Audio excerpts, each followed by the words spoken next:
받으려 함이 아니라 도리어 섬기려 하고 자기 목숨을 많은 사람의 대속물로 주려 함이니라. 아멘. 마가복음 10장 45절 말씀을 중심으로 세 가지 죽음의 의미를 함께 말씀을 통해서 은혜를 나누려고 합니다. 누구든지 죽음이라는 말을 좋아할 사람은 없죠. 그리고 그 죽음이라는 말을 쉽게 접근하는 사람은 별로 없을 것입니다. 죽음이라는 말은 사실 두렵게 여겨지기도 하고 사실 또 한편으로 생각하면 끔찍하기도 합니다. 이 죽음이라는 사실이. 그러나 오늘 이 죽음 속에 놀라운 진리가 있고 그 죽음이라는 그 단어 속에 그 죽음이라는 그 현실 속에 참으로 심오한 약속들을 또 이렇게 찾을 수 있는 그런 놀라운 일들이 있다는 사실을 보게 됩니다. 어디에서요? 믿음 안에서만 찾을 수 있어요. 믿음 안에서만 말할 수 있고 믿음 안에서만 볼 수 있는 이야기예요. 자, 그런 가운데 우리가 오늘 이 세 가지 죽음을 근거해서 세 가지 죽음의 의미잖아요. 바로 오늘 이 세 가지 죽음의 의미라는 이 죽음의 의미를 통해서 깊은 의미를 한번 찾아보고자 합니다. 첫 번째는 뭐니 해도 예수 그리스도의 죽음입니다. 예수 그리스도의 이 죽음에 대한 이 의미를 우리가 얼마나 알고 계시는지 모르겠어요. 얼마나 이것을 깊이 생각하시고 예수 때 죽음을 얼마나 값지게 여기고 계시는지 모르겠어요. 예수 때 죽음이 없는 부활은 있을 수 없습니다. 예수 그리스도 때 죽음이 있기 때문에 죽음이 있었기 때문에 부활의 영광이 있었던 것이지 죽음이 없이 부활의 영광은 없는 거예요. 얼마든지 이 세상 속에서도 부활이라는 단어를 사람들이 누구나 쓰곤 합니다. 뭔가 잘 나가던 사람들이 그동안 침체기를 겪어가지고 좀 잠잠해졌던 사람들이 다시 이렇게 등단하고 등판하고 다시 나설 때에 와, 부활이 되어졌다라고 하는 말들을 곳곳에서 쓰기도 하고 그래요. 자, 그런데 이 예수의 죽음의 의미는 원래 예수님께서 30세부터 이 공생애를 시작하셨잖아요. 그런데 그 젊으신 나이임에도 불구하고요, 죽어야 된다는 말씀을 서슴없이 하셨어요. 예수님은 30세에 공생애 생활을 시작하시면서 그 젊으신 나이임에도 불구하고 죽음이라는 단어를 굉장히 거부감 있게 생각하시는 것이 아니라 이 죽음이라는 단어를 서슴없이 아무렇지 않게 말씀하셨어요. 이 죽음에 대한 이 의미를. 왜냐하면 예수님은 인자가 온 것은 섬김을 받으려 함이라 오히려 자기 목숨을 많은 사람의 대속물로 주려 함이니라. 그러니까 예수님은 이 땅에 오시는 목적이 있어요. 목적이, 이유가 있어요. 근데 그것은 섬김을 받고 대단하게 하나님의 아들로서 어떤 칭호를 받고 막 그렇게 굉장한 한우를 받으려고 오신 것이 아니라 오히려 섬기려 하고 많은 사람의 대속물로 주려 함이라. 많은 사람의 대속물. 자, 그래서 여러분 사실 이 예수님은 이 땅에 오시면서도 아예 죽음을 각오하고 오신 분이에요. 여러분 사실 하나님 편에서 볼 때요, 우리는 성탄절이 되어지면 어때요? 예수 그리스도의 탄생, 그 성탄은 온 인류에게 최고의 희망을 주고 기쁨을 주는 것이 아니겠어요? 그래서 하늘에는 위대한 찬란한 영광이 되어지고 이 땅에는 그보다도 더 엄청난 그 평화가 없을 정도로 진정한 그 평화를 위해서 예수 그리스도가 이 땅에 오셨다라고 우리 모든 인류는 그야말로 성탄절이 되어지면 기쁨을 감추지 못합니다. 그래서 산타가 등장하고 사슴들이 등장하고 썰매차들이 등장하고 캐롤송들이 등장하고 굉장하잖아요. 심지어는 믿지 않는 사람들도 술집마다 캐롤송이 나오고 그랬단 말이에요. 그런데 하나님 편에서 생각해 보시면은요, 당신의 하나밖에 없는 그 아들을 내줄 수밖에 없는 그야말로 하나님 편에서 가장 슬프고 고통스러운 날이 성탄절이었어요. 예수님께서 내가 온 것은 섬김이나 대접이나 내가 내 인생 한번 멋지게 한번 룰루랄라 한번 뽀대나게 한번 살고 싶어서 내가 온 것이 아니라 나는 그야말로 많은 사람의 대속물로. 왜 그랬을까요? 우리가 감당하지 못하는 것을 내가 감당하지 못하니까. 죄는 우리가 짓고 죄는 내가 지어놓고 그리고도 감당을 못해. 그리고는 그냥 멸망의 길로 가는 거야. 근데 하나님은 그걸 보시기가 안타까워서 당신의 하나밖에 없는 그 아들을 주면서까지라도 그렇게 깨닫지 못하고 방황하고 인생을 살아가는 인생들, 어디에서 와서 왜 살며 어디로 가야 할지를 모르는 그 인생들에게 길이 되시고 진리가 되시고 생명이 되어주시려고 예수 그리스도를 이 땅에 보내주신 거예요. 그래서 사실은 성탄절은요, 정말 한편으로는 우리가 마음껏 기쁨을 누려야 되겠지만 나를 살리시려고 오셨으니까, 죄 가운데서 멸망할 수밖에 없는 내 인생을 깨닫게 하시고 나를 살려주시려고 오신 것이니까 기뻐할 수밖에 없지만, 그러나 하나님 편에서는 정말 가슴에 찢어지는 결단을 하시고 그 아들을 보내주신 거예요.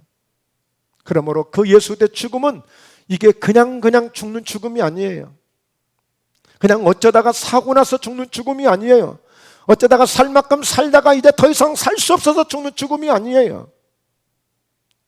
어느 날 갑자기 몸이 아파서 죽는 그 죽음이 아니에요. 여러분, 예수 그리스도의 죽음은 정말 그야말로 많은 사람의 대속물로 주리하셨다는 이 사실을 우리가 정말 잘 알 수 있어야 됩니다. 그래서 오늘 이 예수님은 심지어 이 죽음까지도 본을 보여주신 거예요. 어떻게 죽어야 하는가, 왜 죽어야 하는가, 그리고 죽는 것이 어떤 의미가 있는가, 죽음이 얼마나 위대한가, 죽음 속에서 얼마나 많은 것들을 얻을 수 있는가, 이것까지도 본을 보여주신 분이에요. 그러니까 실제 섬김의 리더십을 가지시고 섬김의 본을 보여주셨던 그 예수님이 심지어는 죽음까지도 본을 보여주신 거예요. 그러니까 이 가치를 알고 이 은혜를 아는 사람들은 절대 자살하지 않아요. 절대 자살하지 않습니다. 왜? 내 생명이 어떤 생명인데, 우리에게 주어진 이 목숨이 얼마나 소중한 것인데 아무렇게나 내 생명을 가치 없이 처리할 수 없는 거예요. 너무너무 중요한 생명인 것입니다. 그러면서 예수님은 모든 부분에 이렇게 본을 보여주셨던 거예요. 그러면서 예수님은 오병이의 기적을 일으키셨죠. 파도와 풍랑을 잠잠케 하셨죠. 많은 병자들을 고쳐주셨죠. 기도해 주셨죠. 말씀으로 은혜를 끼쳐주셨죠. 근데 사람들은 어때요? 예수님의 그 죽으심을 그들이 귀하게 받았나요? 아니에요. 오히려 예수님을 십자가에 못 박는 데 넘겨주는 이런 인생들이 되고 만 거예요. 예수님을 제대로 몰랐던 것이죠. 그러나 우리 예수님은 마침내 그 십자가를 통하여 죽으심으로 모든 것에 대해서 대속물이 되어주신 거예요. 대속물. 대속물은 내가 값을 치러야 돼요. 내가 죄를 지은 만큼 내가 감당해야 돼요. 그런데 예수님이 다 대신해 주신 거예요. 대신 제물이 되어주신 거예요. 대신 제물이. 그래서 여러분, 예수님은 이 죽음에 대해서, 장래에 대해서 얼마나 중요하게 여겼냐면, 심지어 마리아가 가장 귀한 옥합을 깨뜨려서 주님 발 앞에 엎드려서 그 주님 머리에 기름을 부어드리고 그 주님을 발을 닦아드리는 그 여인이 오늘 향유를 이렇게 부어드렸을 때 제자들은 그 비싼 것을 허비했다고 얘기합니다. 그러나 예수님은 아니다, 저가 가장 좋은 일을 했다. 가장 좋은 일을 했다. 왜? 내 장래를 위해서 하신 것이야. 내 장래를 위해서. 그러니까 여러분, 예수님의 장래를 잘 치러드리는 사람, 예수님의 죽으심을 정말 잘 인정하는 사람, 예수님의 죽으심을 정말 귀하게 여기는 사람, 이분야말로 정말 진정한 믿음을 가진 사람이라고 말할 수 있어요. 부모님의 돌아가심을, 부모님의 죽음을 정말 귀하게 여기고 정말 안타까우며 소중하게 여기면서 그 부모님의 그 남겨진 유언이나 어떤 유품이나 아니면 그동안의 그 지금까지 애정을 쏟아부었던 그 모든 것들을 잘 간직하는 자녀들이 바로 부모를 효도하는 것이고, 부모의 그 은혜를 잊지 아니하고 멋지게 인생을 살아갈 수 있는 것이거든요. 여러분이 주님의 죽으심의 깊은 진리를 알아야 돼요. 그냥 오다가다 그냥 죽으신 것이 아니고 오다가다 그냥 주님이 부활하신 것이 아니에요. 기가 막힌 과정들을 거치면서 그 모든 고난을 뒤집어 쓰고 모든 고통, 모든 아픔을 다 뒤집어 쓰시고 그리고 예수님이 죽으신 거예요.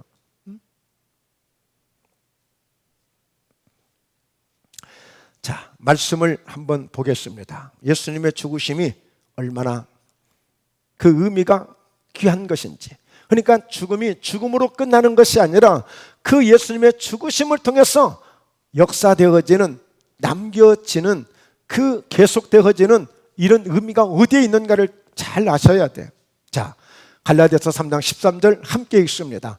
그리스도께서 우리를 위하여 저주를 받은 바 되사 율법의 저주에서 우리를 속량하셨으니 기록된 바 나무에 달린 자마다 저주 아래에 있는 자라 하였습니다. 그리스도께서 우리를 위하여, 이때 그리스도께서 김택수를 위하여, 그리스도께서 나를 위하여 저주를 받은 바 되사, 이렇게 와 닿아야 돼요. 네. 우리라고 하는 두리뭉실한 이런 고백보다는 그리스도께서 나를 위해서 저주를 받으신 바 되사, 그러니까 그 십자가의 사건이 인류를 위해서 이루어진 예수님의 사건이지만 그러나 그 사건 속에서 내게 주시는 사건으로 받아들일 수 있어야 돼. 여러분, 우리가 많은 사람들 속에서는 은혜를 잘 받는데 사람이 좀 적은 데서는 은혜를 덜 받는다? 이것도 말이 안 되는 거야. 사람이 좀 적고 좀 조용한 데서는 은혜를 받는데 사람이 또 많은 데서 북적북적하는 데서 내가 은혜를 못 받는다? 이것도 아니야. 정말 주님만 보여지는 그런 신앙이, 믿음이 되어져야 돼. 그래서 아무리 인류를 위해서 예수님이 십자가에서 그 고난을 받으셨지만 나를 위해서 고난을 받으심으로 내가 주님의 은혜를 독점하고자 하는 그 믿음이 필요한 거예요. 우리를 위해서 어떻게 하셨다고요? 나를 위해서 저주를 받아, 저주를. 율법의 저주에서 우리를 속량하셨으니, 율법의 저주가 뭐냐면 죄를 지으면 반드시 죽어야 되는 것이 율법의 저주예요. 로마서 3장 23절에 모든 사람이 죄를 범하였음에 하나님의 영광에 이를 수 없느니라 그랬어요. 모든 사람이 죄를 범하였음에. 그러니까 오늘 반드시 오늘 죄의 대가는 사망이라고 로마서 6장 23절에 그랬어요. 그러니까 죽어야 돼요. 아담과 하하 이후에 우리는 죽어야 되는 거예요. 그래서 에베소서 2장 1절 이하에 우리는 허물과 죄로 죽었던 너희를 살리셨도다 그랬어요. 사실은 저와 여러분도 이미 한 번씩 다 죽어봤던 사람들이에요. 하나님이 보실 때 영적으로 전부 다 죽어있던 자들이었어요. 그런데 긍휼의 풍성하신 하나님이 그 아들을 아끼지 아니하시고 이 땅에 보내주심으로 저와 여러분을 살리시게 된 것입니다. 할렐루야. 네. 자, 그래서 나무에 달린 자마다 저주 아래에 있는 자라. 14절, 이는 그리스도 예수 안에서 아브라함의 복이 이방인에게 미치게 하고 또 우리로 하여금 믿음으로 말미암아 성령의 약속을 받게 하려 함이라.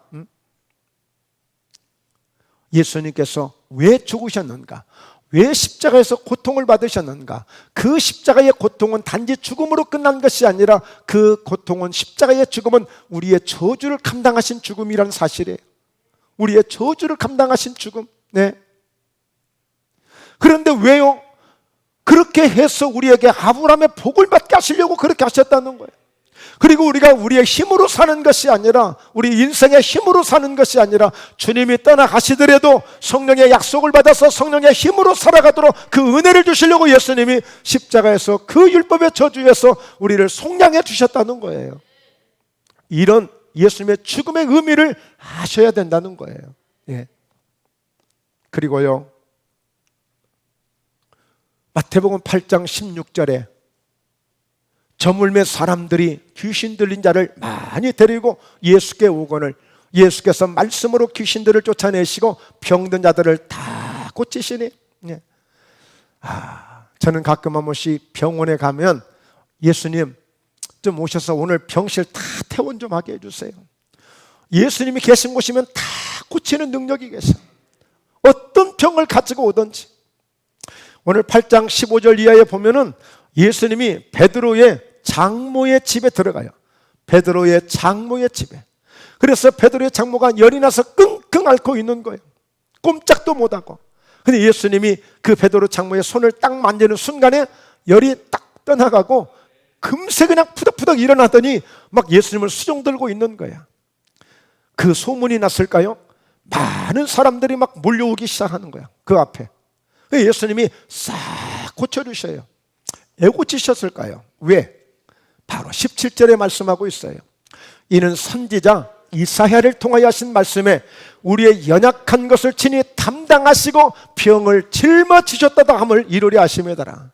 그러니까 예수님의 십자가의 죽음은 그냥 죽음이 아니라 예수님이 우리의 질병까지도 짊어지시고 십자가에서 청산하신 거예요. 바로 계산하신 거라고요. 예, 그냥 죽음이 아니에요. 그러니까 여러분 십자가를 보실 때마다 예수님이 내 병을 짊어지고 가신 것이 보여져야 돼. 예수님이 내 저주를 짊어지시고 가신 것이 십자가에서 보여져야 돼. 그래서 십자가를 우리는 나무로만 보는 것이 아니라 그 주님이 내 모든 저주를 짊어지시고 내 모든 질병을 짊어지시고 십자가에 달리신 그 모습이 보여주므로 십자가를 바라볼 때 소리가 나와야 돼. 내 병이 저기 있네. 내가 받을 저주가 저기 있네. 난 저주와 상관없는 사람이 되어져서 아브라함의 복을 받은 사람이 되어지고, 나는 질병과 상관이 없이 나는 건강한 사람이 되어졌고, 이렇게 선포할 수 있는 믿음의 사람 되길 주의 이름으로 축원합니다. 할렐루야. 이게 예수님의 죽음을 통해서 주어진 의미예요. 이게 그냥 죽음이 아니에요. 요한복음 19장 30절 함께 읽습니다. 예수께서 신 포도주를 받으신 후에 이르시되 다 이루었다 하시고 머리를 숙이니 영혼이 떠나가시니라. 다 이루었다는 거예요. 여러분들이 그렇게도 이루고 싶은 소원들이 있잖아요. 정말 지긋지긋하다, 나 이 고통에서 벗어나고 싶다. 여러분 벗어나고 싶은 그런 아픔들이 있잖아요. 무엇인가 말할 수 없는 고민도 있고 고통도 있고, 여러분 주님의 십자가에서 모든 것을 전부 다 해결하시고 다 이루었다라고 선포하시고 우리 주님이 가셨어요. 정말 여러분 해결받기를 원하시고, 정말 우리에게 기적이 일어나기를 원하시고, 정말 나도 새롭게 되기를 원하시는 그런 마음과 소원이 있으시다면 주님의 십자가를 바라보십시오. 주님의 십자가를 바라보십시오.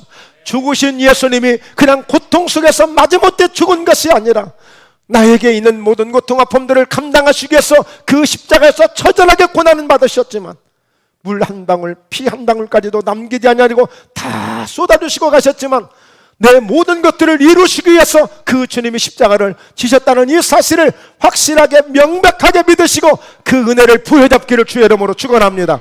그래서 십자가를 우리가 붙들고 가는 거예요. 십자가 단단히 붙잡고 가는 것입니다. 예. 고린도후서 8장 9절에 보면 우리 주 예수 그리스도의 은혜를 너희가 알거니와 부요하신 자로서 가난하게 되심은 그의 가난함을 인하여 너희로 부요케 하려 하심이라 그랬어요. 예. 여러분 정말 축복을 원하시는 분은 그 말씀을 딱 붙여놓으세요. 예? 우리 주 예수 그리스도의 은혜를 너희가 알거니와 그 십자가를 통해 베푸신 그 은혜를 말씀하고 있는 것입니다. 그분은 원래 부유하신 자였다. 그러나 오늘 부유하신 자로서 가난하게 되시면 여러분 여우도 굴이 있고 고양이도 머리 둘 곳이 있지만 인자는 머리 둘 곳도 없다고 그랬어요. 등기를 가져본 적이 없어요. 문서를 가져본 적이 없어요. 통장을 가져보신 적이 없어요. 그의 가난함을 인하여 누구로? 목포예담교회를 부욕케 하려, 살아는 성도들을 부욕케 하려 하심이라. 이 말씀을 믿으시고 주님의 십자가를 붙드시길 주의 이름으로 축원합니다. 그분의 죽음을 통해서 우리에게 이렇게 많은 것들을 남겨주고 가신 거예요. 이렇게 많은 것들을 그 어떤 것도 남기지 않냐고 다 이루시고 가신 거예요. 다 이루시고. 그래서 예수 믿는 사람들은 그래서 원망해서는 안 되는 것이고, 그래서 불평해서는 안 되는 것이고, 그래서 낙심해서는 안 되는 거예요. 사람들은요 죄를 지어야 뭔가 잘못해야 이것이 죄라고 생각하는데 낙심하고 근심하고 원망하고 불평하는 것이 더 큰 죄인 것을 아셔야 돼요. 예? 여러분 이스라엘 백성들이 광야에서 가나안 땅에 들어가지 못한 사람이 누구죠? 원망하고 불평하던 사람들이에요. 왜요? 하나님을 믿지 못한 불신앙의 죄입니다. 불신앙의 죄요. 이 죄가 더 크다니까요. 차라리 어디 가서 한 대 때리는 죄보다도요, 어디 가서 한번 욕 한번 해주는 것보다도요, 사실은 낙심하고 절망하고 하나님을 믿지 못하는 이 불신앙의 죄가 더 크다니까요. 어디 가서 잘못했으면 회개할 기회라도 있지, 낙심하고 절망한 사람들은 회개도 하지 않아요. 그러므로 오늘 우리는 다시 한번 십자가를 바라보시면서 그 예수님의 죽음의 의미를 잘 부여잡으시고 그 주님의 죽음이 헛되지 아니하도록 우리는 전심으로 기도하고 그 약속의 말씀을 붙들고 더욱더 주님을 찬양하는 저와 여러분 되시길 주의 이름으로 축원합니다. 할렐루야. 네, 두 번째입니다. 공자의 죽음이다. 생소하다. 뭐 이런 말이 다 있어. 공자의 죽음이에요. 공자의 죽음의 의미를 우리가 알아야 됩니다.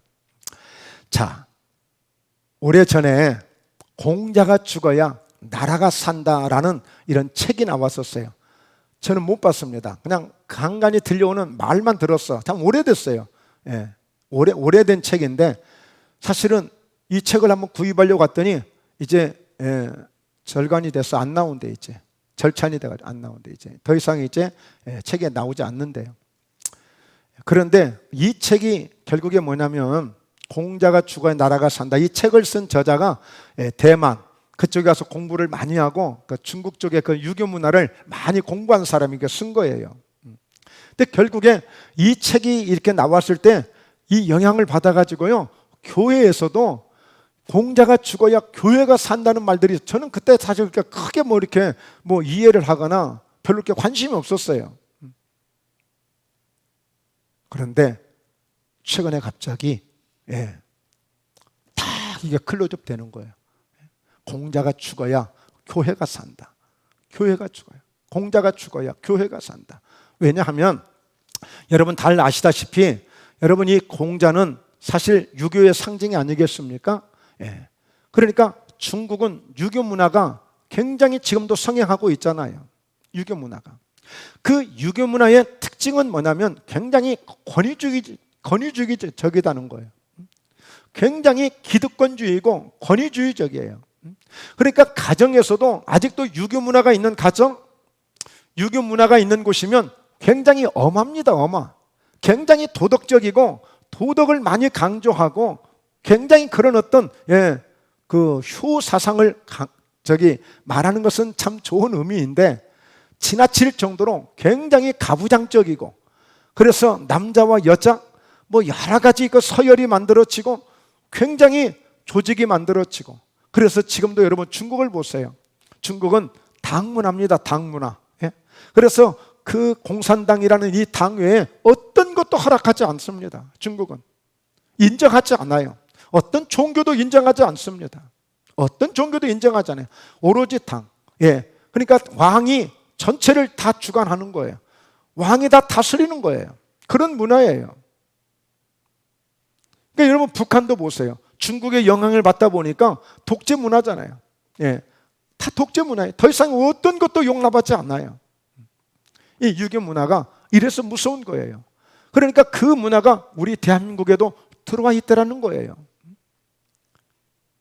그래서 뭔가 기득권주의예요. 예를 들자면 정치권에서도 이 문화가 들어오니까 힘이 센 사람들이 좌지우지하는 거예요. 겉으로는 사과도 하고 겉으로는 뭔가 다 이렇게 하지만 그거는 하나의 제스처일 뿐이고 힘으로 밀어붙여 나가는 거예요. 뭐든지 무엇이든지. 그러니까 이 문화가 교회에도 그 영향권 속에 살았던, 유교 문화권에 살았던 우리 대한민국 사람들이기 때문에 교회에 와서도 보이지 않게끔 당회라는 조직을 만들어 놓고 어떤 조직을 만들어서 그 조직으로 이끌어 가려고 하는 거예요. 사실 그리스도가 주인이고 우리 예수님이 교회의 주인이신데 그게 아니야. 뭔가 유교 문화적인 그런 어떤 기득권으로, 그런 서열로 뭔가 해나가려고 해. 그래서 어떤 높은 지위를 받으면 마치 밖에서 사장을 하던 사람인 것처럼, 마치 어떤 직장에서 부장이 된 것처럼 그런 것으로 어떻게 이렇게 다스리려고 하고 그런 것으로 이끌어 가려고 하는 거야. 순수한 그리스도의 사랑이 보여지지 않아.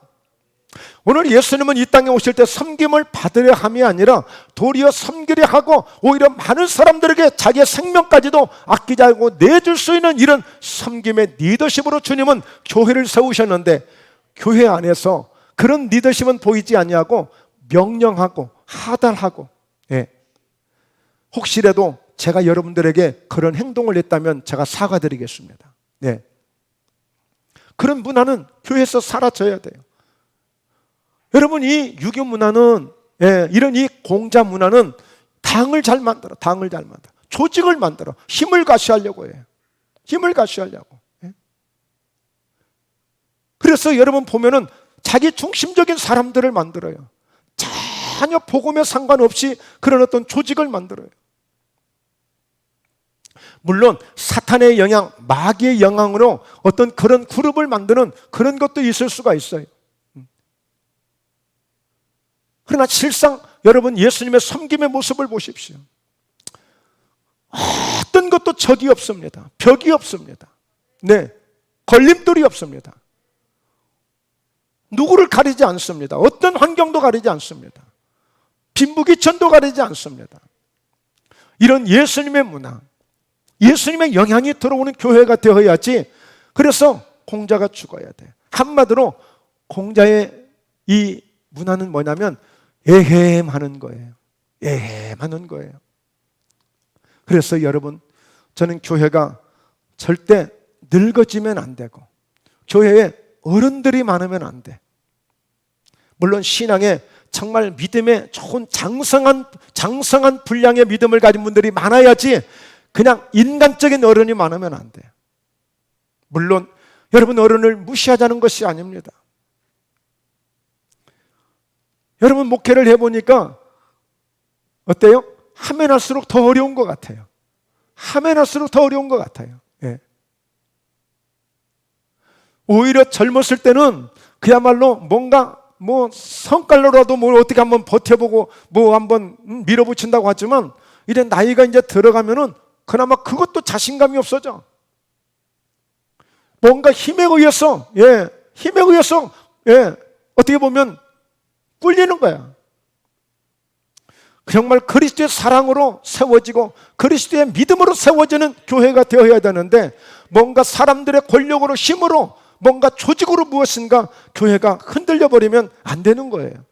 그래서 공자가 죽어야 나라가 살고 공자가 죽어야 교회가 산다. 공자가 죽어야 돼. 예햄하는 것들이 떠나가야 돼요. 여러분 그래서 어떤 직분에서도 어떤 봉사 일치에서도 마찬가지예요. 정말 그리스도 안에서 아름답게 섬김의 모습들이 자연스럽게 나타나는 이런 은혜가 되어야지, 그렇지 않으면 안 되는 거예요. 그래서 정말 저희 목포회담교회에서는 명령 대신 섬김을 보여주는, 섬김의 본을 보여주는. 그래서 가끔은 다니다 보면 정말 좀 유치해 있는 분들이 사실 굉장히 부담스럽고 어렵습니다. 왜냐하면 오늘 사도 바울도 그랬어요. 사도 바울은요, 툭 하면 내가 그리스도를 본받은 것처럼 너희는 나를 본받으라 그랬단 말이에요. 뭔가 나를 본받으라고 할 수 있는 그런 직분자가 되어야 되는데 오히려 엉뚱한 모습으로 가고 있는 거예요. 정말 본이 될 만한 모습이 아니라 정말 본을 받아서는 안 될 모습으로 가고 있단 말이에요. 이게 어쩌면 이 시대에 한국교회의 작은 어떤 모습일지 모르겠지만 이래서는 안 돼요.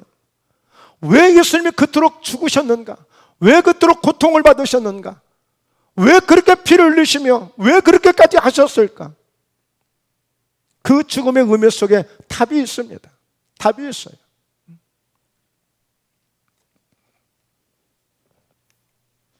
베드로전서 4장 11절, 만일 누가 말하려면 하나님의 말씀을 하는 것 같이 하고 누가 봉사하려면 하나님이 공급하시는 힘으로 하는 것 같이 하라. 이는 범사에 예수 그리스도로 말미암아 하나님이 영광을 받으시게 하려 함이니 그에게 영광과 권능이 세세에 무궁하도록 있느니라. 누가 말하려거든 하나님이 하시는 것처럼. 서경관 수집사님, 그럴 때 제가 하나님이 말씀하시는 것처럼 아유 요즘 어떠세요? 아이고 요즘에 많이 힘드셨겠네. 아이고 요즘에 신나시겠네. 아이고 하나님이 많이 도와주시겠네. 하나님이 말씀하시는 것처럼 야 그러지 말고, 예. 그리고 봉사를 하려거든 하나님이 공급하시는 힘으로 하는 것 같이, 여러분 하나님이 뭔가 우리에게 은혜를 주시고 응답을 주시고 도우실 때에 생색내시던가요. 너 왜 그렇게 내가 그렇게까지 축복해주고 내가 그렇게까지 은혜를 주었는데 너 왜 이렇게 잊어버리고 너만 혼자 누르르 잘 사냐? 맨날 너만 어떻게 혼자 맛있는 거 먹으러 다니냐? 하나님이 그러시던가요? 아니에요. 소리 없이 주셔. 소리 없이 묵묵히 주셔요. 티 안 내고 주신다고요.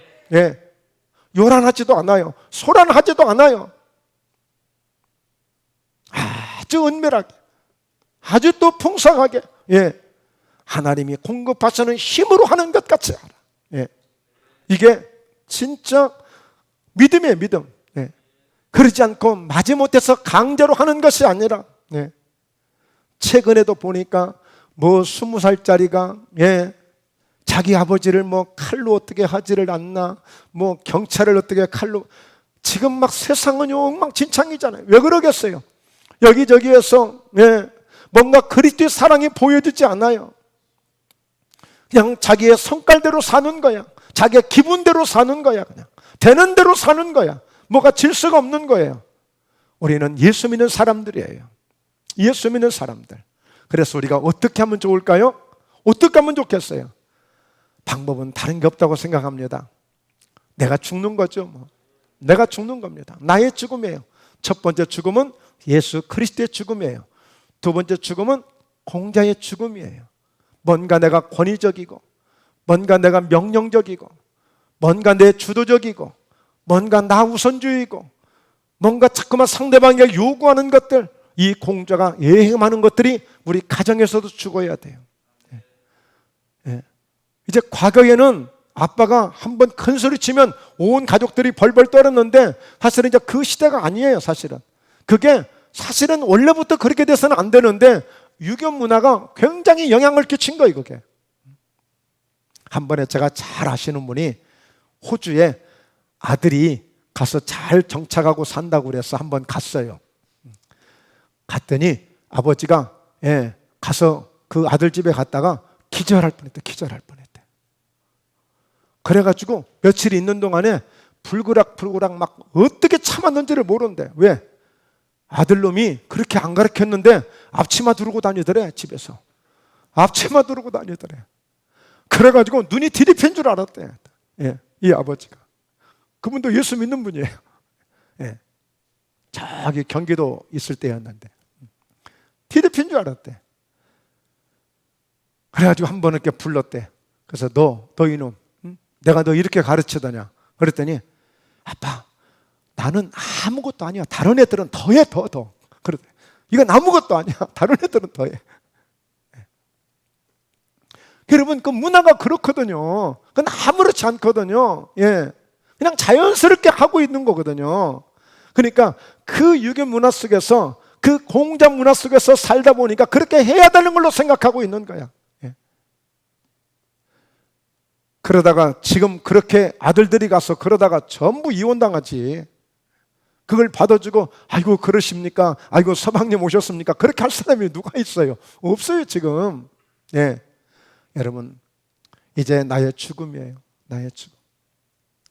예수님을 본받을 수 있는 것은 나의 죽음이더라고요. 오늘 모르겠습니다. 여러분들은 죽지 마세요. 제가 죽을 테니까. 예수님이 대신 죽으셨으니 우리가 은혜를 누리는 것처럼 여러분 제가 죽을 테니까 여러분들은 은혜를 받으시고 은혜를 누리시면 됩니다. 일단. 로마서 6장 3절에 보면 무릇 그리스도 예수와 합하여 세례를 받은 우리는 그의 죽으심과 합하여 세례를 받은 줄을 알지 못하느냐. 자, 세례 다 받으셨죠? 아멘. 세례 다 받으셨죠? 여러분 이미 세례 받으실 때에 여러분들은 예수님과 합해서 세례를 받은 우리는 그의 죽으심과 합하여 세례를 받은 줄을 알지 못하느냐 그랬어요. 사실 여러분들도 이미 다 죽으신 분들이에요. 어디서? 그리스도 안에서. 예수님과 합하여 이미 다 죽으신 분들이에요. 그거 알고 사세요? 모르고 사세요? 여러분, 예수님은 이 사실을 알고 계셨던 거예요. 이 사실을, 내가 죽어야 된다는 사실을 알고 사신 거예요, 예수님은. 근데 우리는 내가 죽었다는 사실도 잘 모르고 내가 죽지 않을 거라고 생각해. 창세기 3장 5절에 보면 분명히 하나님이 선악과를 먹으면 죽는다고 했는데, 그런데 사탄은 뱀이 와서 화하에게 아니야, 너 영원히 죽지 않아. 그리고 너 하나님처럼 될 수 있어. 너 하나님처럼 눈이 밝아질 수 있어. 너 하나님처럼 선악간의 판별도 할 수 있어. 분별도 할 수 있어. 안 죽는다고 했어요. 그러니까 아직도 하나님의 영향을 받지 않는 사람들은 영원히 살 것처럼 생각해. 그러나 예수님은 젊으신 나이지만 나는 죽을 것이라는 것을 아예 알고 오신 분이시고 그렇게 죽기로 작정하시고 사시는 거야. 그러니까 그 주님은 미련이 없는 거예요. 그 어떤 것도 이 세상의 것을 탐내지 않았어요. 어떤 것도 요구하지 않았어요. 예수님은 어떤 인정을 받으려고, 섬김을 받으려고 요구한 적도 없다니까요. 기도 한번 해주시고, 병든 자를 고쳐주시고, 문제를 해결해 주시고, 파도를 잠잠게 해주시고, 그 어떤 행사를 하셔도 어떤 대가도 바라지 않아. 한 번도 요구한 적이 없어요, 예수님은. 온전한 섬김의 리더십으로 모든 것을 이끌어 주셨던 거예요. 오늘 저와 여러분, 이미 우리는 한번 죽었다는 사실을 아셔야 된다니까요. 에베소서 2장 1절은 이미 허물과대로 죽어있던 우리를 살리셨다고 했어요. 죽어있던 우리를. 그러니까 예수님 안 만났으면 그대로 그냥 멸망의 길, 지옥으로 가는 거예요. 그냥 가는 것이라니까요. 그런데 우리를 그곳에서 끄집어낸 거예요. 그래서 정말 최고의 전도는 뭐냐? 예수 믿고 우리 교회 나오시라고 우리가 전도를 하지만 당신 지옥 가면 안 됩니다. 당신 지옥 가면 안 돼요. 그대로 있으면 지옥 갑니다. 그 가는 길에서 끄집어내는 게 전도입니다, 사실. 그게 전도예요. 그러면서 4절에 그러므로 우리가 그의 죽으심과 합하여 세례를 받음으로 그와 함께 장사되었나니. 아멘. 예. 여러분 함께 세례 받으실 때 이미 여러분들 어이 그런 장례가 아니라 그리스도 안에서 죽는 그런 장사를 이미 한번 지내셨다니까. 그리고 그와 함께 장사되었나니 이는 아버지의 영광으로 말미암아 그리스도를 죽은 자 가운데서 살리심과 같이 우리로 또한 새 생명 가운데서 행하게 하려 함이라. 할렐루야. 예. 저와 여러분들을 바로 새 생명 가운데 행할 수 있는 그런 은혜로 지금 살아가도록 해 주신 거예요. 그래서 사도 바울은 보라, 이전 것은 지나갔으니 새 것이 되었도다 라고 말씀하고 있는 거예요. 우리는 헌 것이 아니라 새 것으로 지금 살고 있다고요. 지금 새 것으로.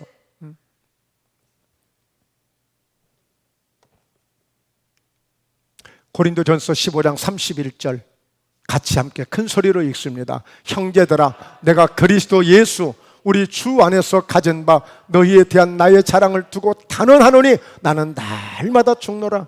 예, 날마다 죽노라. 예, 여러분들은 하여튼 제가 절대 명령 안 하겠어요. 죽으세요, 사세요 하지 않을 거예요. 은혜 주시는 만큼 하시면 돼요. 하나님이 은혜 주시는 만큼. 그러나 저는 개인적으로 죽어야 될 게 너무 많은 것 같아요. 그래서 이 말씀을 붙들고 기도 좀 많이 하려고 합니다. 네, 여러분들에게 함부로 장담하지도 못하겠고요. 그러나 여러분, 이 죽음의 의미를 통해서 우리에게 주어지는 것들이 정말 우리 주님이 그런 은혜를 우리에게 주셨다면 나도 주님 앞에 죽을 때에 내게 주어지는 엄청난 그런 비밀들이, 깊은 은혜들이 있다는 사실을 깨닫고 발견할 때 오늘 우리는 바울처럼 죽고자 하게 될 것입니다. 네. 여러분, 사도 바울이 왜 이렇게 나는 날마다 죽노라 했을까요? 그는 부활하신 주님을 경험한 사람이에요. 그가 다메섹이라는 길에서 부활하신 예수님을 만남으로 그는 만나는 그 순간 지체할 것도 없이 그는 그 자리에서 예수 믿는 사람으로 완전히 180도 탈바꿈한 사람이 사도 바울입니다. 부활하신 주님을 경험했기 때문에 부활에 대한 의심할 여지가 없는 사람이에요. 너무 확실하게 경험을 했기 때문에. 그래서 그는 이 부활에 대한 믿음을 누구보다도 많이 간구하고 있어요. 많이 선포합니다. 거기다가요, 고린도후서 12장에 보면 저 삼층천, 정말 하나님의 나라라고 할 수 있는, 천국이라고 할 수 있는 그곳까지 다녀온 사람이야. 그야말로 하나님의 모든 비밀을 다 가진 사람이 되어버렸어. 그러니 그는 이 땅에 대해서 어떤 것도 소망을 갖지 않았어요. 자기가 알고 있는 지식, 경험했던 지식, 명예, 모든 것들을 전부 배설물로 화장실에다 던져버렸어. 화장실에 던져버렸어.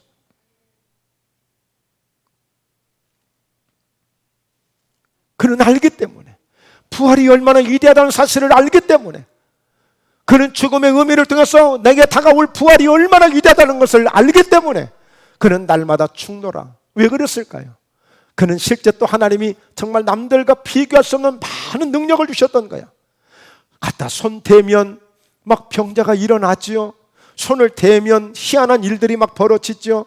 손수건을 갖다 덮어도 귀신이 막 떠나가죠. 앞치마를 막 덮어도 귀신들이 소리치며 떠나가죠.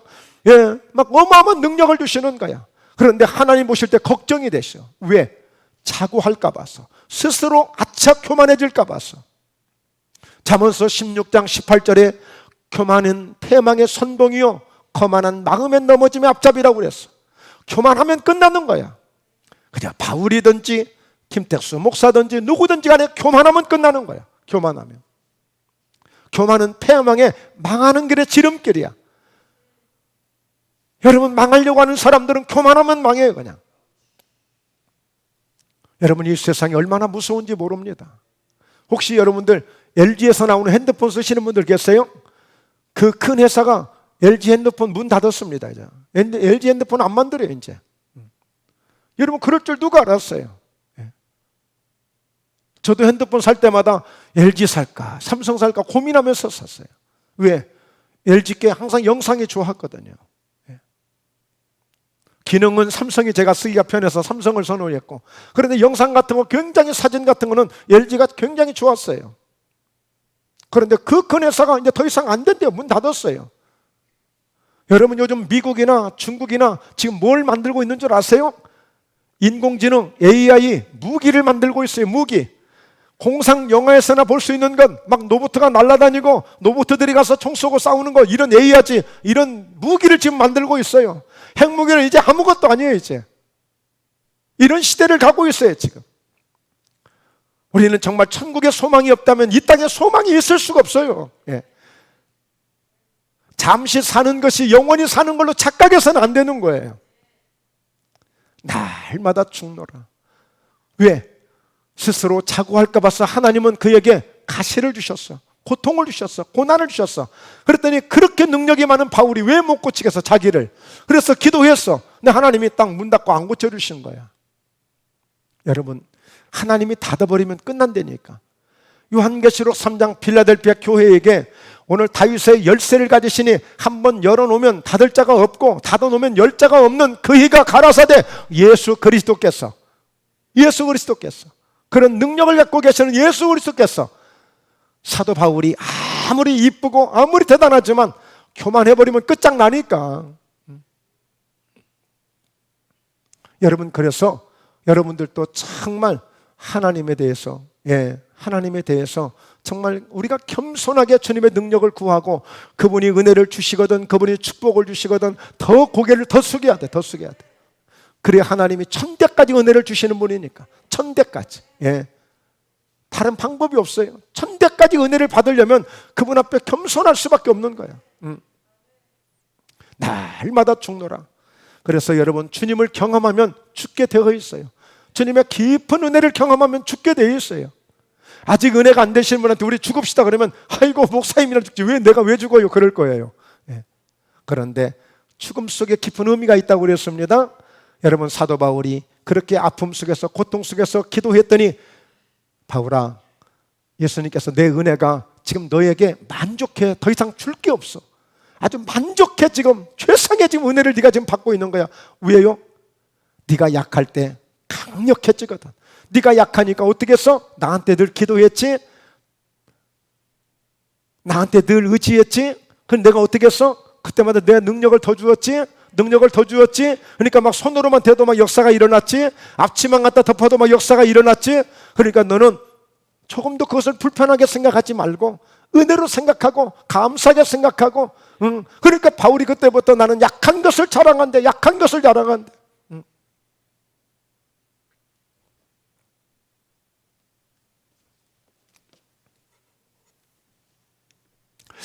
로마서 6장 4절 아니죠? 아까 읽었죠? 마태복음 16장 24절, 이에 예수께서 제자들에게 이르시되 누구든지 나를 따라오려거든 자기를 부인하고 자기 십자가를 지고 나를 따를 것이니라. 그러니까 주님이 우리에게 당부하시는 게 그거예요. 주님이 우리에게 요구하시는 게 자기를 부인할 수 있는, 주님의 십자가를 정말 주님을 따르려면, 정말 주님을 따르려면 너를 부인하고 네가 죽어야 돼. 네가 죽지 않고는 나를 따를 수가 없어. 네 고집 가지고, 네 성깔 가지고, 네 지식 가지고, 네 명예 가지고 절대 내 일 못해. 내 일 못해. 저는 지금도 기억나는 게, 저희 교회 어떤 분에게 특송을 해달라고 좀 부탁을 해서 이분이 특송을 하러 왔어. 근데 이분이 막 요 앞에서 기도하더라고. 그래서 좀 이따 나한테 그래. 목사님, 기도를 하는데 나도 모르게 이 성전에다 생명을 바쳐버리겠습니다. 이렇게 기도가 나와버렸다는 거예요, 자기 입에서. 그래서 제가 이 교회로 오겠습니다. 그래. 예. 야, 하나님이 그렇게까지 강력하게 역사하시는구나.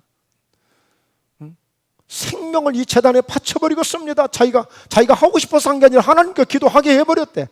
그래가지고 바로 저희 교회에 오셨어. 예.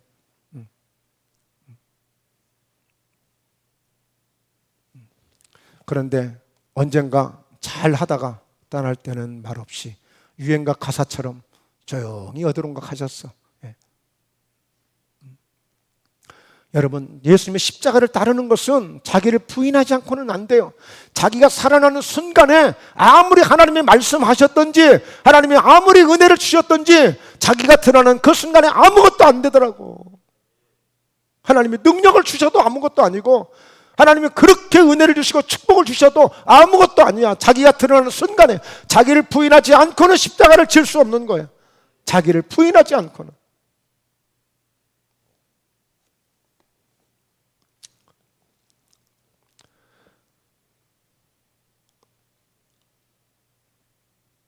(25절에) 누구든지 제 목숨을 구원하고자 하면 잃을 것이요 누구든지 나를 위하여 제 목숨을 잃으면 찾으리라 그랬어요. 그러니까 여러분, 바로 이게 죽음의 의미예요. 스스로 부활하셨고 첫 열매가 되신 그 예수님은 오늘 주님 앞에 자기의 목숨을 부인하래, 자기의 생명을 부인하래, 던져버리래. 그러면 다시 목숨을, 생명을 얻을 수 있다는 거예요. 그래서 저도 한번 죽어보려고 합니다. 날마다. 갈라디아서 2장 20절, 내가 그리스도와 함께 십자가에 못 박혔나니 그런즉 이제는 내가 사는 것이 아니요 오직 내 안에 그리스도께서 사신 것이라. 이제 내가 육체 가운데 사는 것은 나를 사랑하사 나를 위하여 자기 자신을 버리신 하나님의 아들을 믿는 믿음 안에서 사는 것이라. 예. 이미 나도 주님과 십자가에 함께 못 박혔다. 나도 이미 죽었다.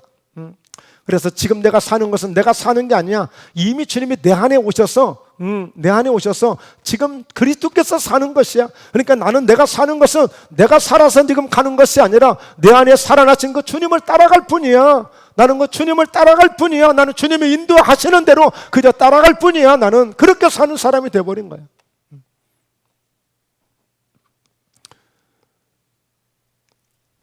갈라디아서 5장 24절, 그리스도 예수의 사람들은 육체와 함께 그 정욕과 탐심을 십자가에 못 박았느니라. 여러분, 하실 수만 있다면 말씀드렸죠. 제가 여러분들에게 이렇게 하세요, 이렇게 하세요, 강요하기는 어려울 것 같고요. 정말 섬김의 리더십으로, 본을 보임으로 사도 바울이 내가 주님을 본받은 것처럼 너희도 나를 본받으라고 말씀하셨던 것처럼 제가 할 수 있는 것 여러분에게 부탁할게요. 제가 하지 못하는 것 여러분에게 하라고 말 못하겠습니다. 그 믿음 안에서, 은혜 안에서 할 수 있는 것들이에요. 그러나 그 정욕과 탐심을 십자가에 못 박았다는 의미는 내 고집도, 내 성격도, 내 모든 것들 다 십자가에 다 못 박은 거예요. 다 모든 것들. 예. 그러지 않고는 내가 죽을 수가 없어요. 예. 내 고집이 뻔히 살아있는데 어떻게 내가 죽었다고 말할 수 있어요? 내 성깔이 여전히 살아있는데 내가 어떻게 죽었다고 말할 수 있어요? 막 탐심이 욕심이 막 이글이글 불타고 있는데 내가 어떻게 주님 앞에 죽었다고 말할 수 있어요?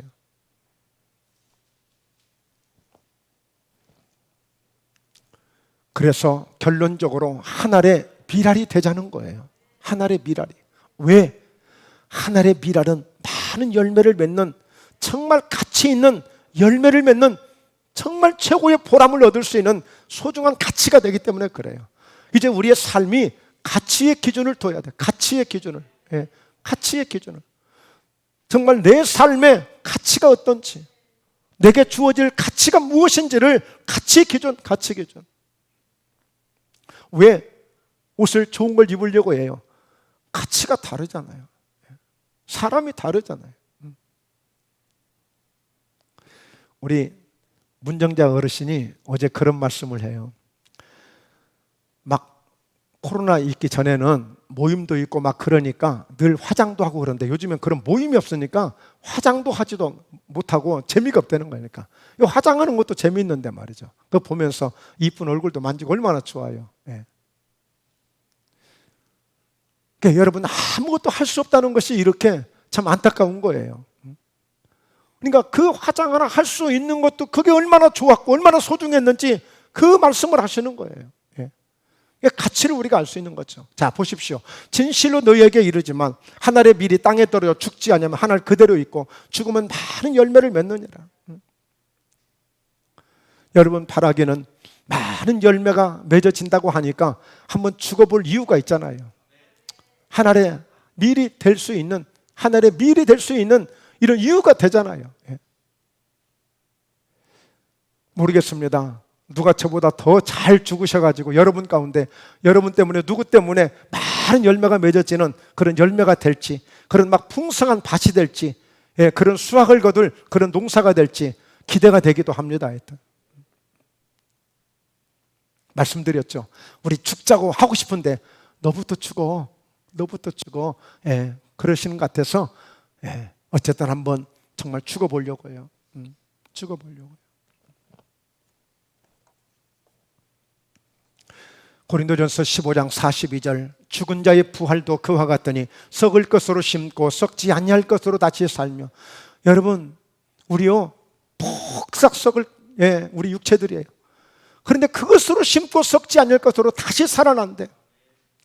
이게 죽음의 가치예요. 이게 죽음의 가치. 예수 믿는 사람에게 주어진 죽음의 가치. 자, 욕된 것으로 심고 영광스러운 것으로 다시 살아나며 약한 것으로 심고 강한 것으로 다시 살아나며. 예, 내가 아무리 찢고 바르고 해도 욕된 것들이야, 약한 것들이야. 그런데 영광스러운 것으로 다시 살아나고 강한 것으로 다시 살아나고 육의 몸으로 심고 신령한 몸으로 다시 살아나나니 육의 몸이 있은즉 또 영의 몸도 있느니라. 바라기는, 기대가 되는 것은 내가 죽는 만큼 이런 깊은 은혜를 경험하게 될 줄로 믿습니다. 네, 그런 은혜를 경험하는 대로 보고하고 함께 이 은혜를 나누면서 우리 승리했으면 좋겠습니다. 할렐루야. 바라기는 정말 저희 목포예담교회가 예수 대 죽음을 잘 본받았어. 그 예수님이 주시고자 하는, 예수님이 이루시고자 하는 그런 많은 것들을 다 십자가에서 다 이뤘다 하시며 다 우리에게 주셨으니까 그걸 우리가 적용해야 돼. 우리가 누려야 돼. 이거를 마귀에게 뺏겨서 안 돼. 세상에 뺏겨서도 안 돼. 그러겠어. 우리가 기도해야 되고 말씀 붙들어야 되고 늘 예배 성공해야 되고 믿음으로 살아야만 되는 거예요. 그러겠어. 내 안에 예행하는 공자를 다 내보내고 공자를 다 물리치고 그리고 철저하게 내가 주님 안에서 죽을 수 있는 최선의 방법을 선택했어. 그러므로 주님이 주시고자 하는 이 모든 이 죽음을 통한 이 귀한 영광을 볼 수 있는 저희 목포예담 교회와 우리 사랑하는 모든 성도들 함께 되시길 주 예수 이름으로 축원합니다. 할렐루야. 네, 기도합니다. 몸이 아프신 분은 아픈 부위에 손을 얹으시고 마음에 소원이 있는 분은 가슴에 손을 얹으시고